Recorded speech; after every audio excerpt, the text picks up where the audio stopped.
Warning Call, Part 2. Let's get straight into that.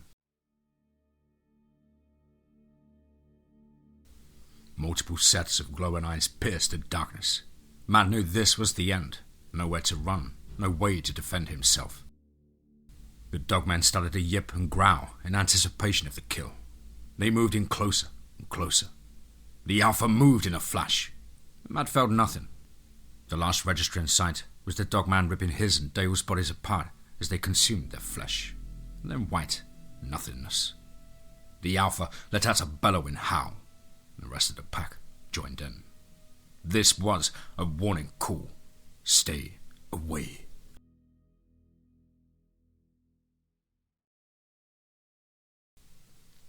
Three months later. I don't care the fish and wildlife can't find him. Erin screams into her phone. I know he didn't just fucking disappear into thin air. Ma'am, calm down, please. The voice on the other end of the line calmly said. We are doing everything we can to locate your fiancé. According to our records, we've searched every inch of the area where Mr. Lindale and Dale Cunnins were hunting, and we haven't been able to locate either of the two men. Why the fuck not? Said Erin. You have dogs and manpower. What the fuck is the issue? Ma'am, I will not tolerate your vulgar language, the man on the phone said. Fuck you, Erin yelled as she hung up the phone. Fucking assholes, she shouted. Oh, Erin, relax. You know, screaming and cursing at these people, it never helps, said Lisa, Dale's girlfriend. Erin sits on the couch next to her friend. Oh, I know, Lisa, I know. I'm just so sick of no news about Matt and Dale. Are they lost or hurt or did they die? Oh, I know, sweetie, Lisa says. Then the doorbell sounds. Who the hell is that? Erin says as she stands and starts walking to the door. Lisa jumps up and looks out the window. She sees a black SUV and two men in black camo fatigues. Erin? Lisa says. There's... Just then, Erin opens the door and is greeted by two men in the same black camo fatigues as their colleagues standing next to the SUV outside. Can I help you? Erin says. Lisa joins her at the door. Hello, ladies. I'm Greg Stone, and this gentleman to my right is Peter King. We're with a branch of the government that handles delicate situations. Okay, Lisa says. Our superiors believe that Mr. Matt Lindale and Mr. Dale Cunnins were victims of an attack by what we call big black dogs, Stone said in a serious voice. Erin and Lisa both stare intently at the two gentlemen. Lisa says, Okay, do you mean literal big black dog? And Erin chimes in. If that's the case, then wouldn't there be blood and bodies? Not to mention I think our men can handle a big dog, Erin says sarcastically. Well, Stone starts to speak. He's cut off by Lisa. I'm sorry, but do you have a badge or some form of ID? Sure, ma'am. Stone and King show the two women their credentials. Okay, Lisa says. We already spoke with the ATF, FBI, CIA. So what are the local area police going to do that they haven't already done? We're a subdivision of a different government agency, Stone says. Meaning what? Lisa says. Did the guys get caught up in some type of drug farming or a kidnapping? No, King says. Ladies, have you ever seen an animal like this? The King holds up a sketch of a dogman. Yes, in any werewolf movie I've ever seen, Erin says. Lisa stares a bit at the sketch and then says, Are you trying to tell us that our guys were attacked by a fucking werewolf? That's ridiculous, Lisa says in a heightened tone. Well, Stone comments. Just then, King's phone rings. King here. Yes, sir. We are with them now. No, sir. Very good, sir. And King hangs up his cell phone as he looks at Stone. The team is en route, King says. Stone gives King a slight nod, and the two women swap glances at each other. I apologize, ladies. We must get going. Wait, Erin exclaims. What the hell was that? Who was on the phone? What team? Where are they going? We need some goddamn answers, Erin yells, tears of pain and anger filling her eyes. You come in here and you show us a picture of a werewolf and say our guys may have been attacked by a big dog? Lisa yells, as the two men are then walking through the door. King turns and says, "Now, we received word that our tech crew was able to ping your fiancé's GPS. We are sending a team in to investigate. Once we know more, someone will be in contact. Have a great day, ladies." Erin and Lisa look at each other confused. "But, wait a second," the women say at the same time, in irritated tones. "We'll be in touch, ladies. Thank you for your time," Stone sternly says. Stone and King exit the residence and quickly walk to the SUV. They enter the vehicle, followed by the other two men. "So, what is happening?" One of the other men said. "Yes, Jones, it's on. The boys are en route now." "Fuck yes. Hope our boys are putting a hurting on these fucks." And the black SUV quickly pulls away. Lisa and Erin are standing on the porch, steps yelling obscenities. "Motherfucking assholes," Erin yells. "Fuck you," screams Lisa. "What the fuck was that, girl?" says Erin. "I don't know, hun, but we need to look into this a bit more," Lisa remarks.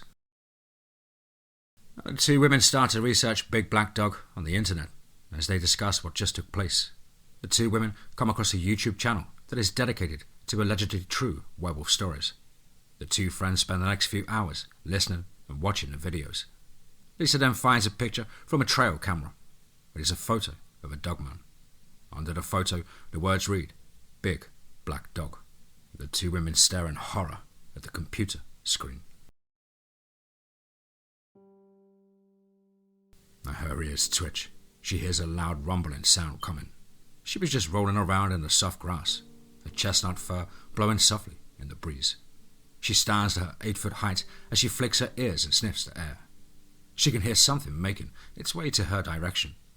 She moves from her position in the clearing, heading towards the rumbling sound. She just comes over the ridge and sees it. A machine. She knows that machines mean humans. She lets out a low growl at the sight. There are tall trees all around her, perfect for cover. She crouches down as she watches the machine. Then the machine stops as she observes two men exit the vehicle. Both men dressed in black and carrying M4s with pistol on their sides, wearing tactical equipment, backpacks on their backs. Another man jumps out of the driver's side door. He was a larger man, taller than the other two by at least a foot. He was wearing a black tank top and black camo pants, carrying a 12-gauge pump-action shotgun, and with a smoking cigar hanging from his mouth.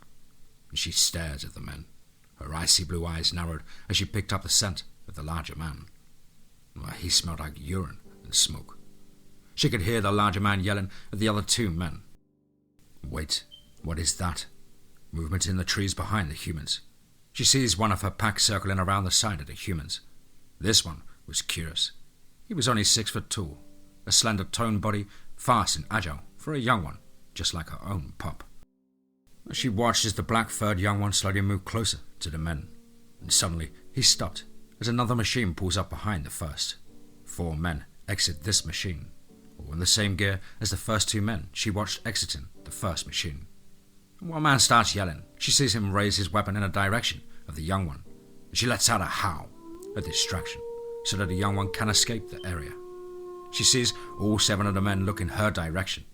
The large human took a few steps forward, and she could see the young one slink back into the darkness of the forest. She is satisfied that the young one is no longer in danger. She lets out another howl, and this howl is a warning call. Intruders are here. "Harold, get over here," Davison orders. "Yes, sir." "I don't want to hear you goddamn complaining at all. Not a fucking all." Davison yells. The spit flies from his mouth. Davison is a large man. He's a veteran of the United States Armed Services. And that was a good 25 years ago, and life has taken its toll on him. And the brass expects us to find 2 nobodies out here and bring them home to their women, Davison says. "You heard that howl," Edward says. "Plus, Chinny swore he saw one in the trees. Ain't that right, Chinny?" You got it, Cupcake," Chinny remarked. "Good one," O'Neill said with a smirk on his face. "All I'm saying is that they're out here," Edwards replied. "Those 2 men that came out this way, they didn't make it. They've been missing for 3 months. Shut the fuck up," Davison screeched. Our job is to hike to the location of the GPS and search for Matt Lindale and Dale Cunnins. If we run into anything else, we deal with it accordingly. Yeah, that means you got to fuck it, Harold, Chinny remarked, and the team laughed. Shut up, you shit stains, Davison screamed. Let's move out. And the team checks their gear.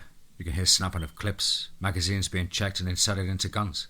The team bullshitting amongst themselves as they squat up to move out. The team begins hiking through the forest, towards the last known location of the GPS. And the hike is long, about 5 miles from their location. No roads to drive on. They are out in the middle of nowhere. And tall oak, maple, and birch trees surround them. Thorn bushes, long grass, bushes and rocks everywhere. The men have been walking for about 3.5 hours now. The men making slick comments back and forth between themselves as they walk in single file line. O'Neill was taking up the rear and keeping a sharp eye out, while Davison is leading the team through the woods towards the GPS location. Chinny and Harold are walking behind Davison as they normally did on operations. All right, gents, enough of the chit-chat. Davison pipes up. We're about a mile away from the last known location of the GPS. Chinny, take Gonzo and scout ahead. Copy that, Chinny responds. Gonzo, let's move. On your 6, said Gonzo.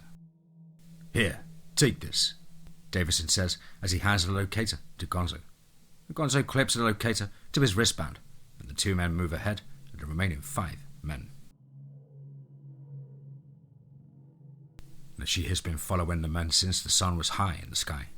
The 2 humans move slowly. She thinks as she moves from tree to tree, completely silent.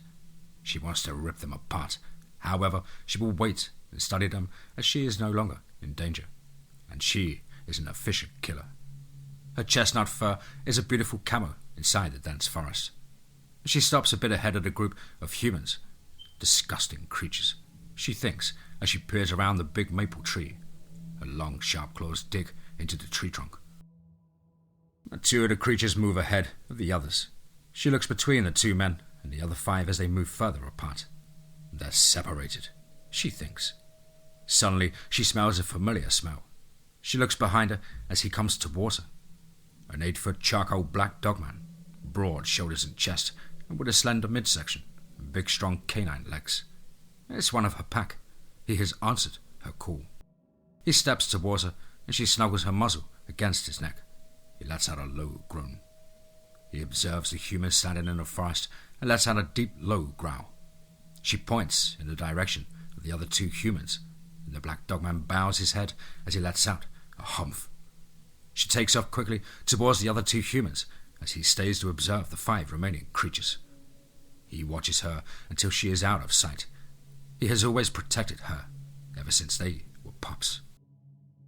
He turns his attention back to the 5 men. He takes a deep sniff in. He smells the cigar smoke, beef jerky in the large man's pocket, sweat and that savory smell of fear. He studies the creatures, clothing and weapons. He humps again as he moves to all 4s and slowly creeps towards the humans.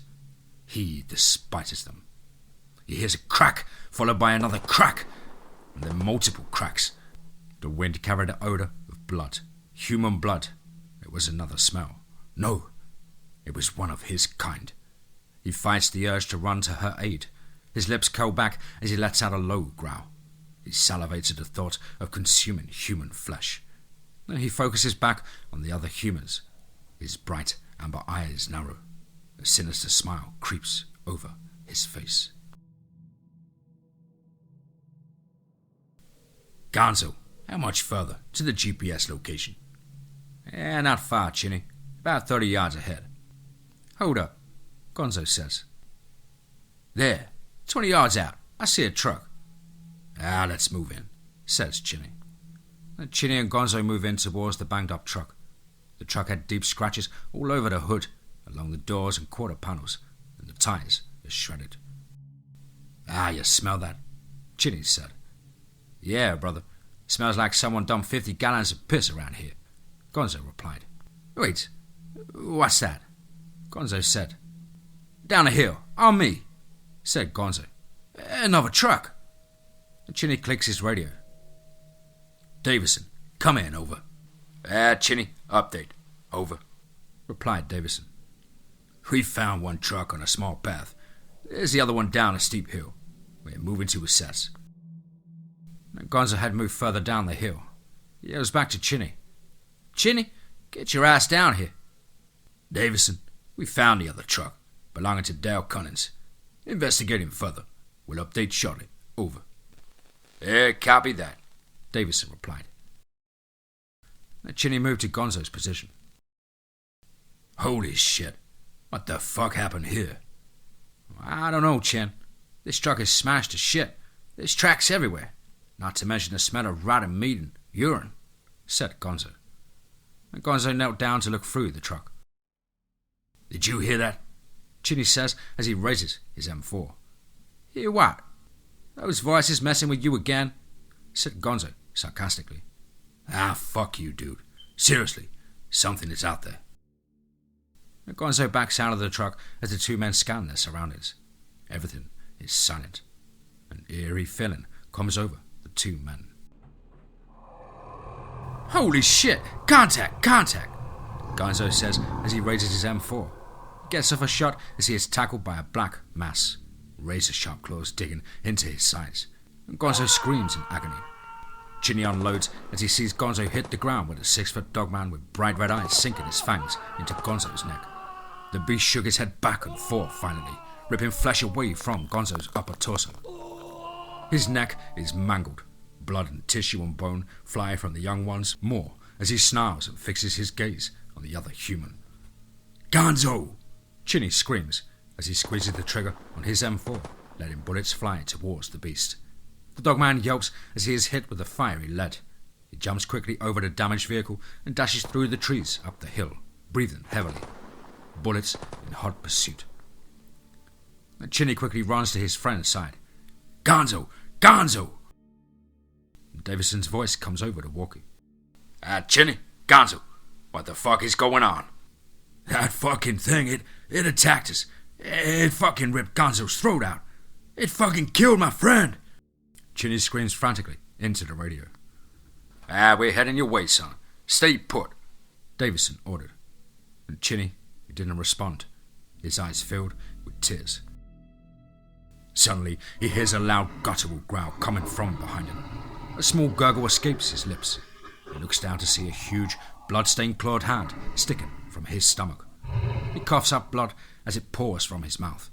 A huge maw filled with razor-sharp fangs crunches down onto his neck and shoulder. He tries to scream but chokes on his own blood. His body feels numb as he drops down to his knees. She's ripped away part of the man's shoulder and neck, swallowing the human's flesh, as she was pulling her huge clawed hand from his now lifeless corpse. The corpse fell in front of her as she took a giant step towards the other creature's corpse. She sniffs the human's mangled body, the air around her thick with the smell of blood. She takes another deep sniff in and listens closely. Where did he go? There, up the hill. She hears heavy panting and small whimpers, and she quickly makes her way up the hill, and she finds the young one laying under a tall maple tree. His red eyes are dimmed, his tongue hanging from his maw, his once black fur now stained red. She stands to her 8-foot height as she looks at the young one. He sees her icy blue eyes looking back at him, filled with sadness. She moves closer to him, and she could smell the fear on the young one. This bothered her. She couldn't bear to see the young one suffer anymore. His eyes begin to close, and in one quick motion, she slashes the young one's throat with her dagger-like claws. A huge gash opens up in the young one's neck. Blood flows. Then she throws back a massive head and howls.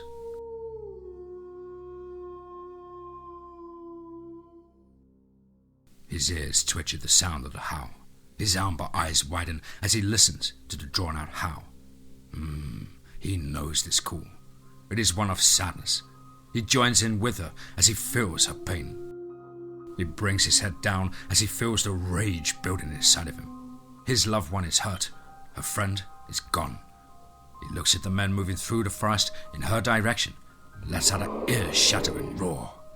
The men turn in his direction, raising their weapons, snaps and zips, barks breaking off at the trees. A bullet grazes his ear. He turns and dashes through the woods.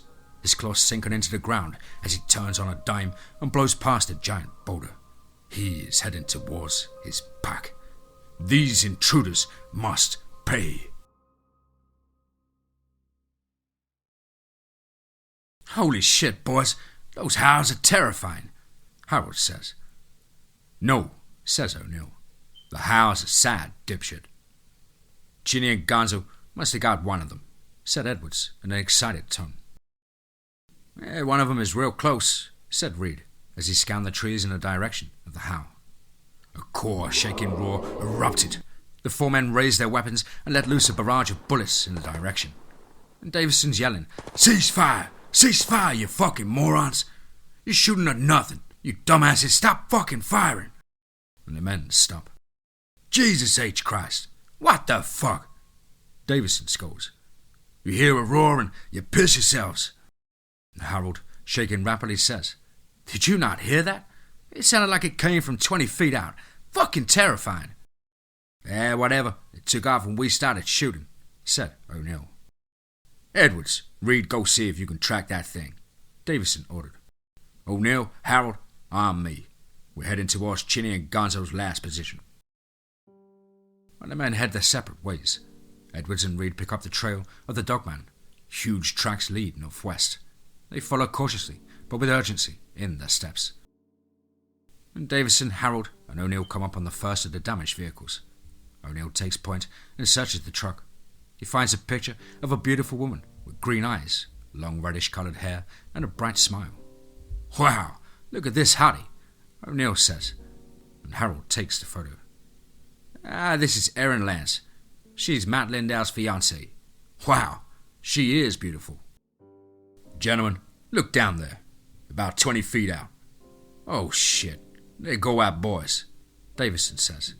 Down the hill. When the men slowly approach the two mangled corpses, blood is pooling under the bodies, intestines pouring out from Chinny's body, and flies already starting to buzz. Oh my God, Harold says as he bends over and lets go of his earlier breakfast. O'Neill bends down next to the bodies. He removes their IDs and personal belongings that say anything about who they are. Then Davison breaks the silence. All right, boys, collect their sidearms, MREs, and any ammunition they have. Harold, sweep the area. See if there's any sign of Matt Lindau and Dale Cunnings. O'Neill, see if you can pick up the trail of the beast that did this. Davison, I found something, says Harold. You see these gouges in the trees? They must have been made by something huge, Harold said in a trembling voice.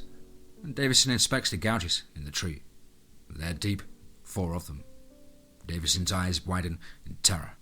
He snaps out when he hears O'Neill's voice. Over here, boss. You gotta see this. Davison walks over to O'Neill's location.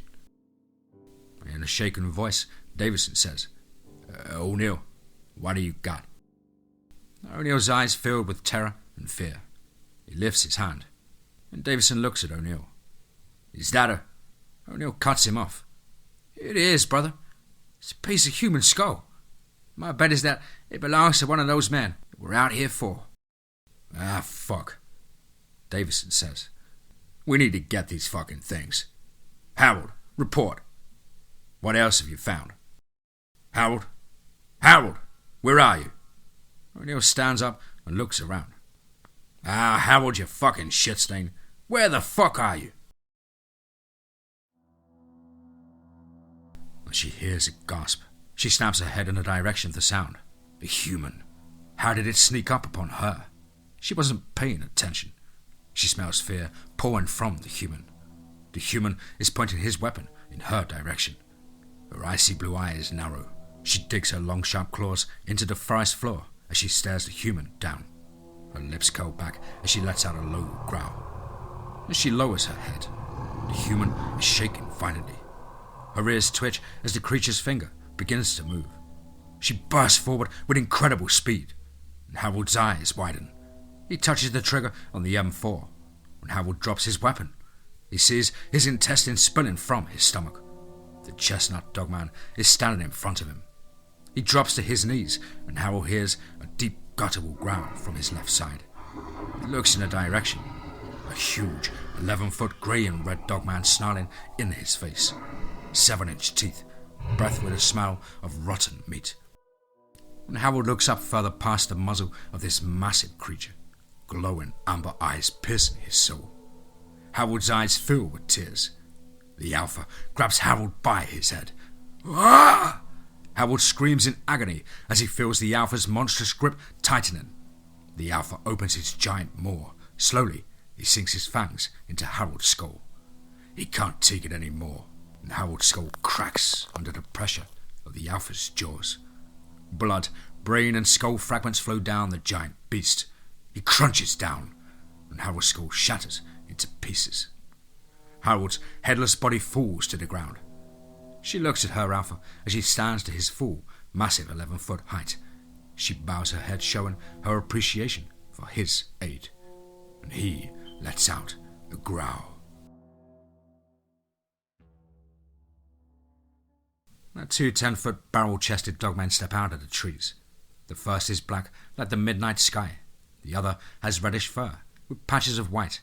Both have orange eyes.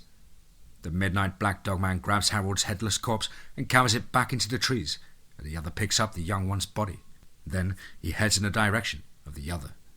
The black dogman comes around her side and nuzzles his muzzle against her cheek. The Alpha sniffs in deeply. He lets out a low growl. More intruders need to be dealt with.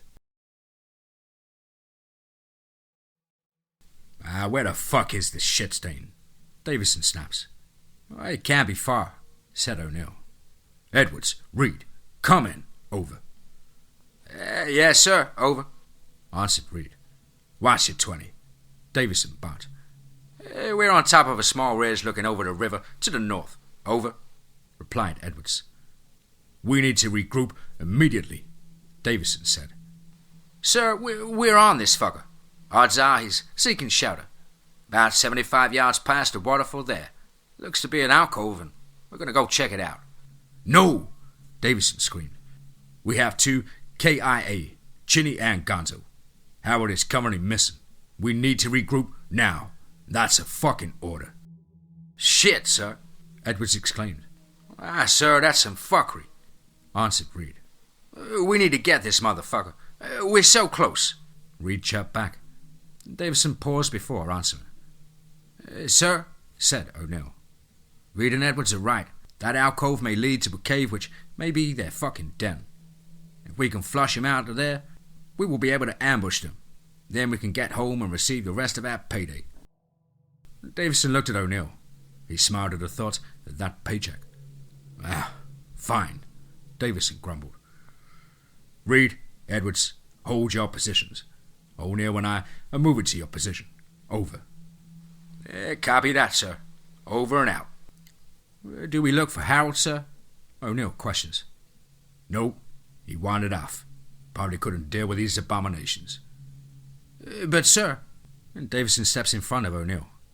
If you want to go look for Harold, be my fucking guest. If you die or get lost, well, that's just more money for me, Davison says with an evil smile. O'Neill stares into Davison's eyes. Unfortunately, I need that money. We will be having a different conversation. Good. Let's go. The sun falls from the sky. The moon and the stars light up the night sky. The forest, it's silent. The smell of blood and fear, it's on the wind. The black dogman and his mate are watching over the four men silently from the top of a tall oak tree. The men have been arguing amongst themselves for quite a while now. The mated pair look higher above the waterfall, and they can see the Alpha crouching in the moonlight. He is strong. They think of their two fallen companions, their brothers. They were strong, just like their father, the Alpha. The black-furred brother was a force to be reckoned with. Light on his feet for his massive size. A strong, intelligent, and vicious killer. However, he made a mistake. He played with the two humans. He should have finished them quickly. Suddenly, multiple gunshots fill the air. They look to where the humans are, flashes lighting up the area. A loud roar and screams of horror. The mates watch the humans then scatter.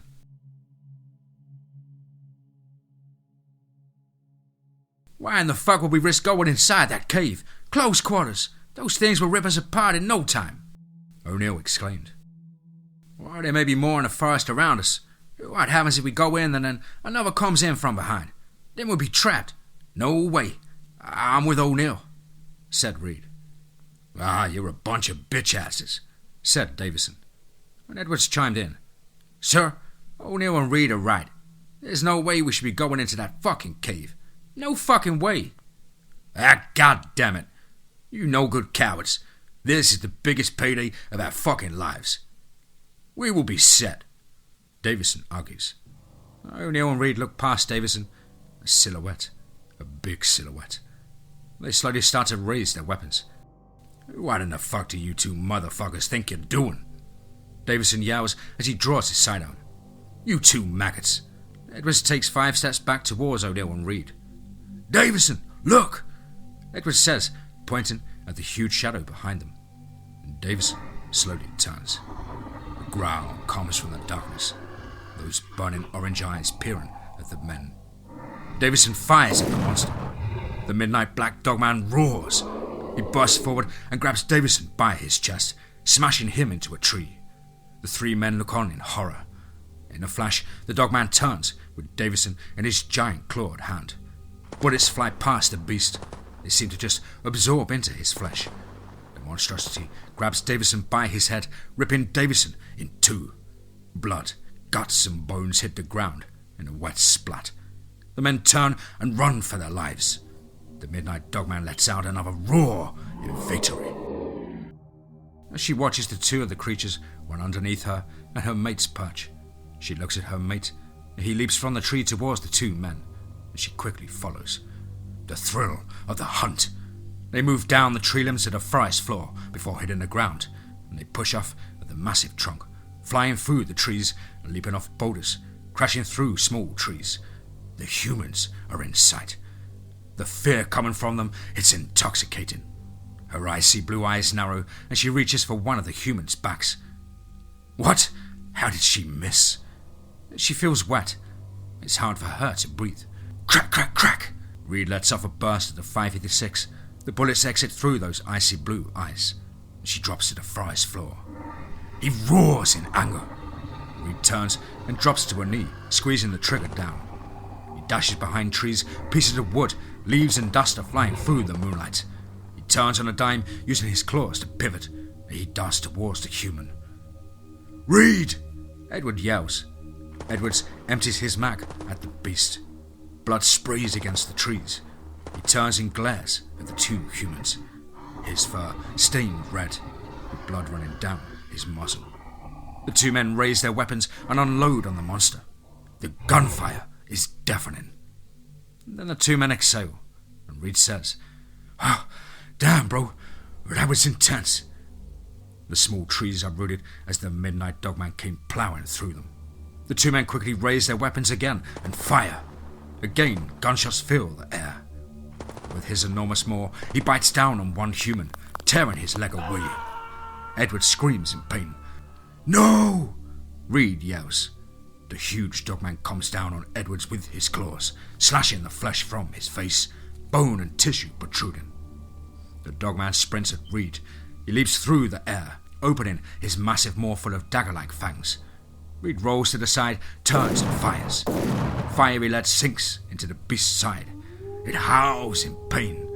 He turns and begins his attack again. Reed raises his M4. Click, click. Fuck! Reed pulls his knife as the beast collides into him. Reed smashes his blade into the eye of the beast, and blood pours from its socket. The dogman growls with rage. Come on, you son of a bitch! Fuck you! Reed yells as he continues to stab the beast. One final swing as the massive jaws close around Reed's neck. His fangs sink into the human's flesh as the blade penetrates his brain. Their blood pools around the 2 warriors, laying bloody and broken on the cold forest floor.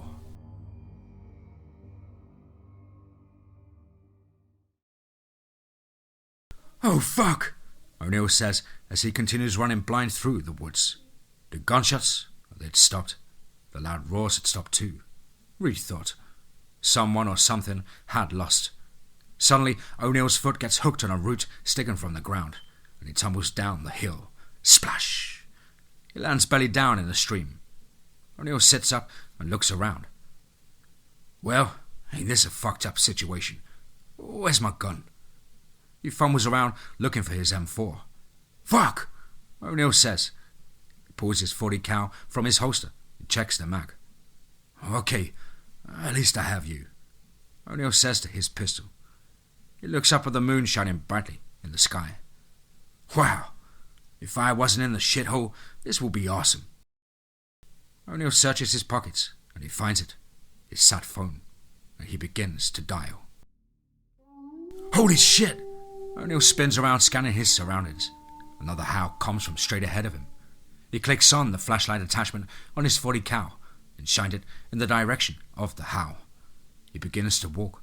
He can hear something big shadowing his movements. This goes on for a bit. O'Neill rounds a bend and sees it. The cave, he says out loud.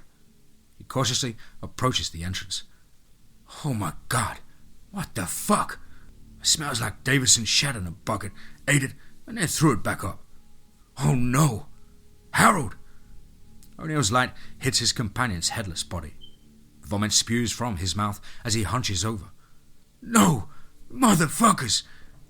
Then he composes himself as a deep, guttural growl comes from within the cave. The behemoth of a dogman comes walking out from the darkness on all fours. Its eyes glow bright like the sun, the fur reddish, and it growls deeply. O'Neill can see his light reflecting off the dogman's fangs. The beast stands effortlessly onto two legs. It snarls. Drool drips from its mouth. O'Neill stares in horror.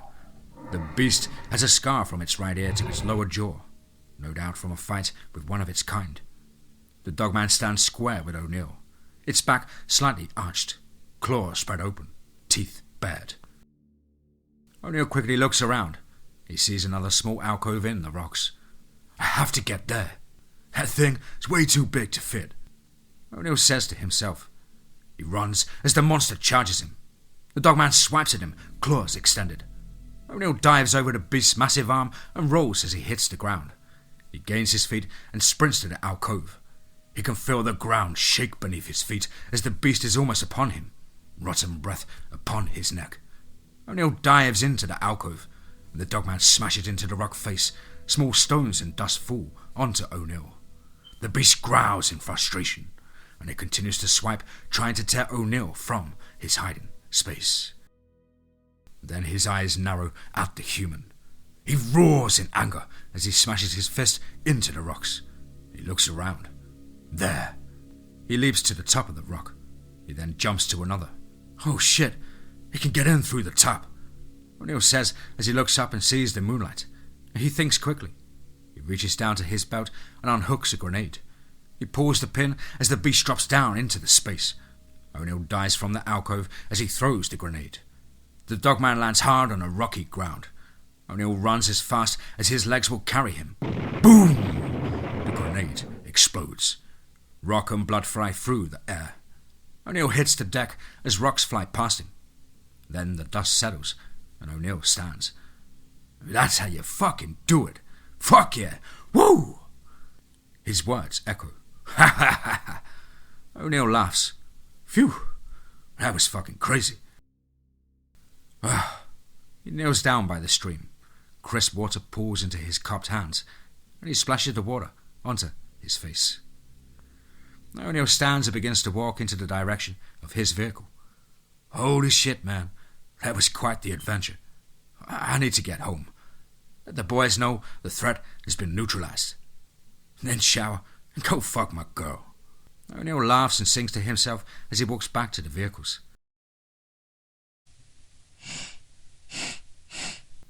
Death stains the air. His pack is gone. He growls. He focuses as he sniffs again and again. There, the stench of the human. He looks towards his den, then bounds towards the direction the human went. O'Neill makes it to the vehicles.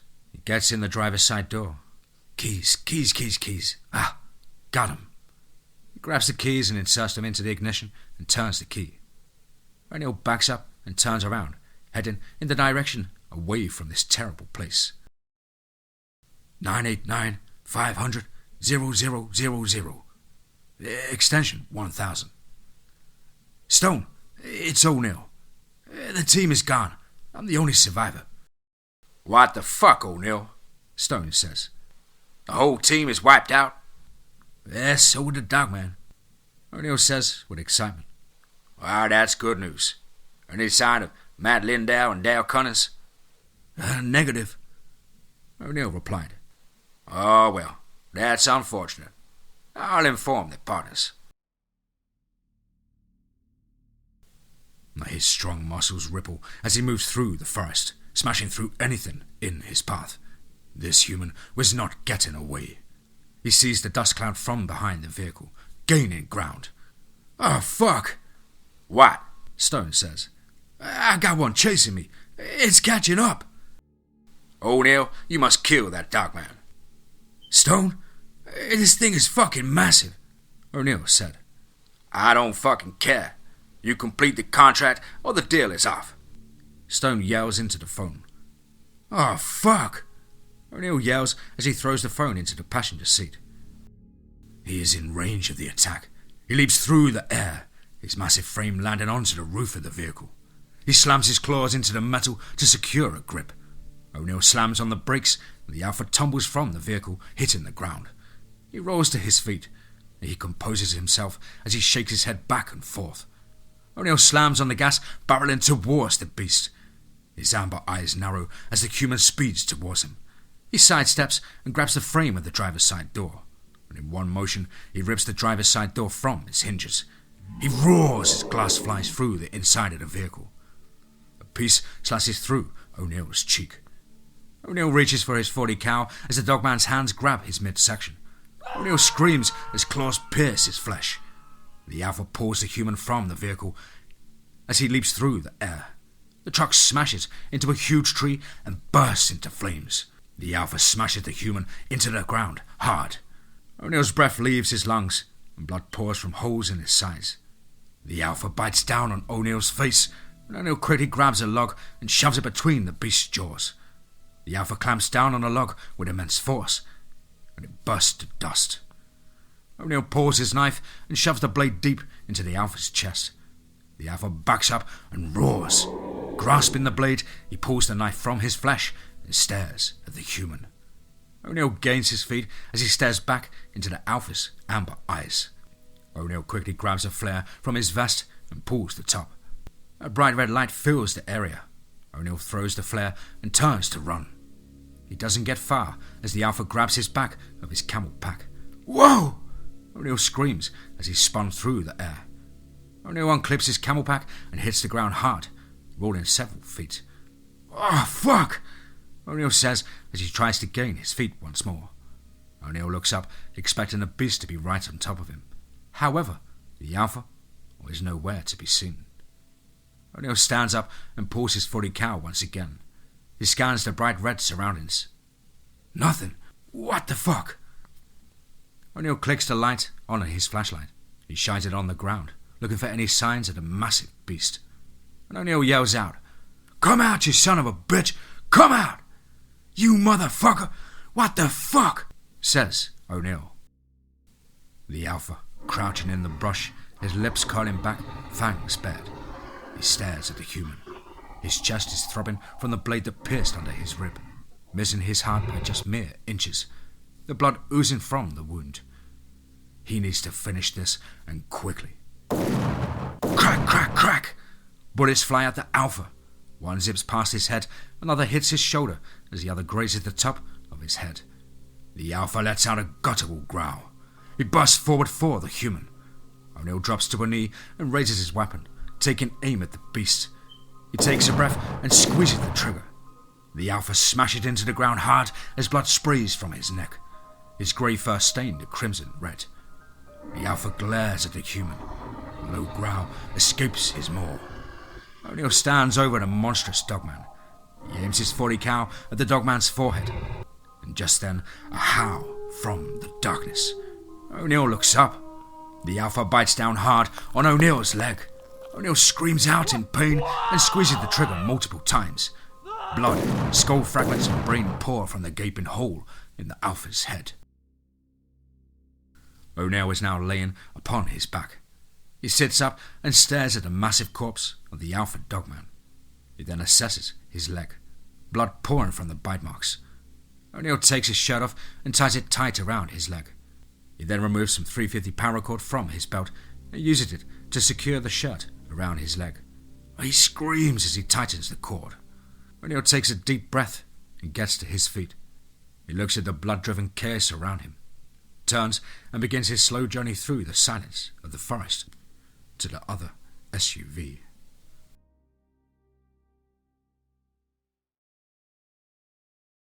And the morning sun is beginning to rise, fresh dew forming upon the grass. Birds begin to chirp, insects begin to crawl. A spider begins to consume a moth that got caught in its web earlier. A deer drinking water from the stream. The last hoots of an owl fading away. O'Neill is approaching the SUV. He lets out a sigh as he climbs into the vehicle. He looks around and grabs the sat phone from the dashboard, and he dials Stone. "O'Neill," Stone says. "That you?" "Yeah, brother, it's me. I'm fucked up. I'm heading to the closest emergency room," says O'Neill. "I don't give a fuck about that. What fucking happened with the Dogman?" "They're dealt with," O'Neill said. "I'm heading to ER, getting patched up, and then coming to collect my money. I'll see you in a few hours." O'Neill hangs up the phone and drives towards the nearest hospital over 4 hours away. As O'Neill is entering the hospital, Stone and King pull up to Erin Lance's home. The two men exit the vehicle and approach the home. Lisa flings the door open and yells for Erin. "Erin, those two werewolf hunters are back!" King and Stone glance at each other. "Werewolf hunters?" King says, and the two men pass Smokes. Erin joins Lisa at the door. "What's happening? Did you find them?" Erin asks, her eyes welling up with tears. Ladies, we have some information. May we come in?" asks Stone. "No fucking way," says Erin. "Tell us what the fuck is going on." And King says, "Our team was wiped out, except for one man. The threat has been neutralized. As for your partners, I apologize, but there was no sign of them." Erin drops to her knees as tears fall from her eyes. Lisa tries to comfort her friend while crying herself. "We're sorry for your loss, ladies." And the two men head towards their vehicle and drive away. Fuck, dude. I hate those talks. Erin and Lisa continue to cry while hugging each other. O'Neill walks from the hospital, a cast around his leg. He has multiple puncture wounds, 3 broken ribs, and a small fracture on his fibula. He gets into the SUV as he groans in pain. He reaches into his pocket and removes a bottle of painkillers and dumps 4 into his mouth and swallows as he puts the SUV into drive. He grabs the phone. "I'll be there in 20 minutes, O'Neill said into the phone.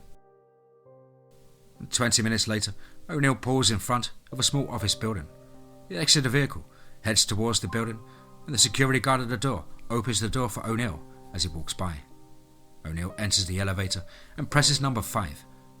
A few moments pass and the elevator doors open. O'Neill steps into the office. King, Stone, and Jones are sitting around the table. "O'Neill, you fucking savage. Good to see you in one piece," Stone says. Cut the shit, Stone. Give me my money," O'Neill replies. Stone removes a bag from under the table and hands it to O'Neill. "There you go, my friend." O'Neill grabs the bag and turns towards the elevator. "O'Neill," King says in a raised voice, "are you sure all the black dogs were taken care of?" "I hope so," O'Neill replies as the elevator doors close. Now he slowly walks through the forest. The smell of death and blood hits his nose. He leaps over a stone and sees a giant mass on the ground. The putrid odor of death is strong in the air. A wet feeling under his feet. He looks down to see the crimson red of blood soaking his feet. He continues forward and comes to the giant mass, and he sniffs deeply, and then lets out a whimper. He nudges his muzzle against the wet fur of his mother, and he whimpers again. He climbs onto her, snuggling against her chest. Nothing. He stands to his 4-foot height, throws back his head, and lets out a howl. He brings his head down as he picks up another smell. Human. He lifts his head as his icy blue eyes narrow, and he lets out a deep growl.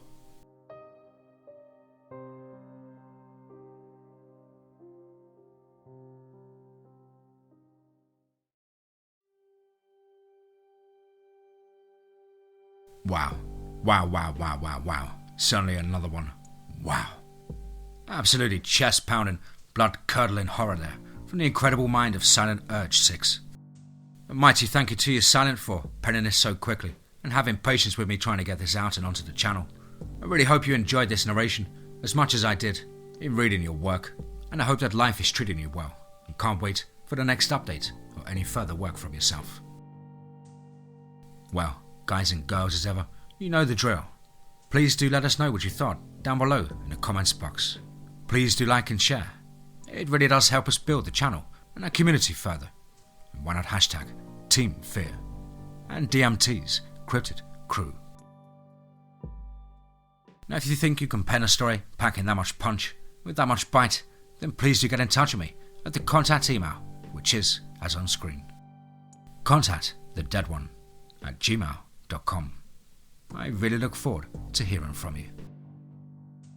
Huge apologies for the delay in the schedule to the channel, guys. As I'm sure you're all aware, going through quite a testing time at the moment, being a single parent to 3 kids in an ever-evolving chaotic world that we have around us. But I really do hope that you're all well and happy, your family and friends alike. But as always, guys, remember, be safe, not sorry.